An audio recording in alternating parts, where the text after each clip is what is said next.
Hi, my name is Terry Keith. My wife and I are the directors of Youth with a Mission Heredia in Costa Rica.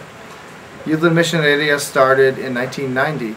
We've been here working in this country for 18 years. In recent years, we've felt a call to more of a holistic focus where we minister to the whole man. So in doing that, we changed our vision statement to be knowing God and taking care of His creation. And in doing that, we mean all of His creation, men, women, plants, animals, and natural resources. And we've tried to incorporate this into every part of our base life.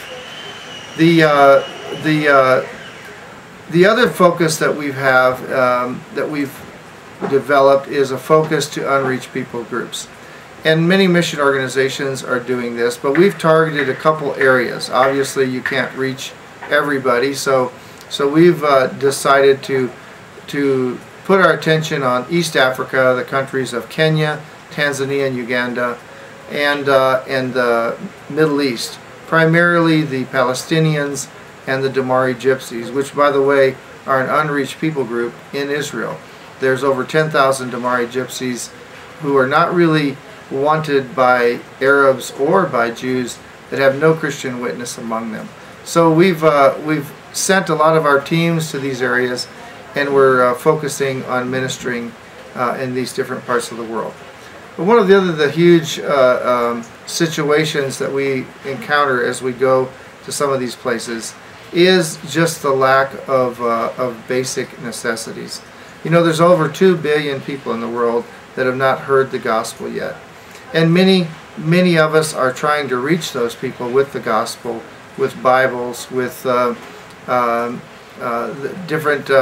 using different methods to evangelize them.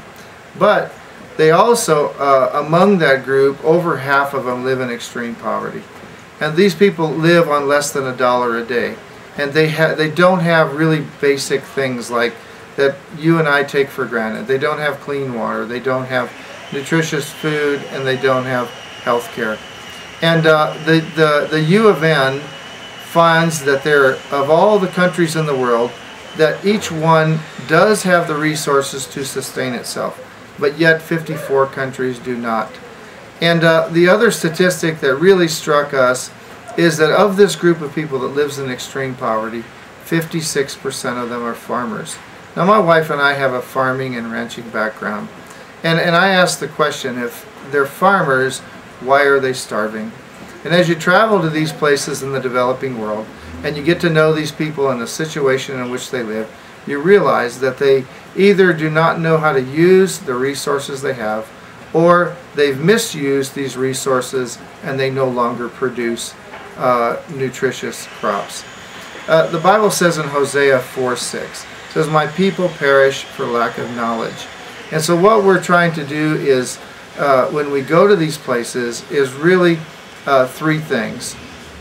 Reach out in the area of their spiritual need through evangelism and discipleship, education and training, and also try to meet some of their practical needs through mercy ministries. So here on the base, we have created many models for doing just that: how to purify water, how to collect water, how to purify it, how to deal with sanitation and waste, and some intensive grazing, some zero grazing, different types of sustainable agriculture to teach our students and staff, so that when they go to these places, they can share that information with the people that are in need. And so this is what we're working on. And so to do this, we've developed several different types of schools. One is, of course, our very basic school is the School of Discipleship, and this school runs for 3 months, new topic every week for 12 weeks. Then it's followed by a 2-month outreach, where these what they've learned is put into practical application in a part of the world. We've sent students to over 26 nations and 5 continents over the last years. Now, the other school that we've developed also, which currently is the only school of its kind being offered in Youth with a Mission, is a School of Environment and Resource Stewardship. So every January we offer this school, And concurrently with that school, we offer a discipleship training school, which we call a green DTS, which will share some of the teachers and the field trips and some of the workshops with the environmental school for those DTS students that want to have an interest in working in that area. The other school that we are offering is starting in September 2009 is a school of intercession, worship, and spiritual warfare, because we feel like nothing is going to change in the world without a foundation of intercession and prayer preceding it. And the school another school we'd like to add in 2010 is a school of biblical studies, to give people a firmer foundation in the Word, how to study the Word, how to interpret the Word.